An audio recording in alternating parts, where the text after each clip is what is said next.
আমার হায়াতের কসম, আমার ইমানের কসম, ওই আল্লাহর কসম করে বলছি যে আল্লাহর হাতে আমার জীবন। বর্তমান ফিলিস্তিনের যুদ্ধ শেষ হবে, ইমাম মাহাদি এসে যাবে। ইমাম মাহাদি আসার 9 বছর পরে, ইমাম মাহাদি আসার 9 বছর পরে ঈসা আলাইহিস সালাম আসবেন। আর ইমাম মাহাদি আসার পরে 9 বছর, এটার মধ্যে দাজ্জাল তার আবির্ভাব ঘটবে।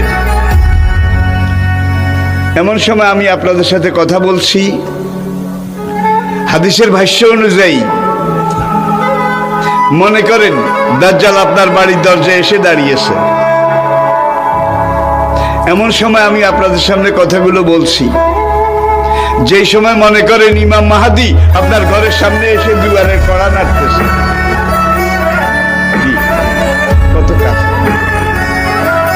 আল্লাহর নবী ইমাম মাহাদি সম্পর্কে, দাজ্জাল সম্পর্কে 70টা ভবিষ্যৎবাণী করেছেন। কয়টা? তার মধ্যে 66টা হয়ে গেছে, বাকি আছে কয়টা? এই 4টার মধ্যে কিন্তু ইয়াজুজ মাজুজ বাইর হবে, সব খাইয়া ফেলাইবে। এবার দাব্বাতুল আরদ কোরআনে আছে, দাব্বাতুল আরদ মক্কা এবং তায়েফের মাঝখানে জমিন ভেদ করে একটা জন্তু উঠবে।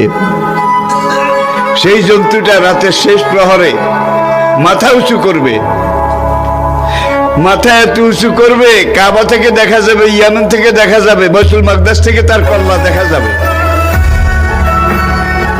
সে কল্লা উঁচু করে বলবে, হায় দুনিয়ার মানুষ, সে মুসলমান জাতি, দুর্ভাগ্য তোমাদের, আজকে রাতে আল্লাহ তওবার দরজা বন্ধ করে দিয়েছে।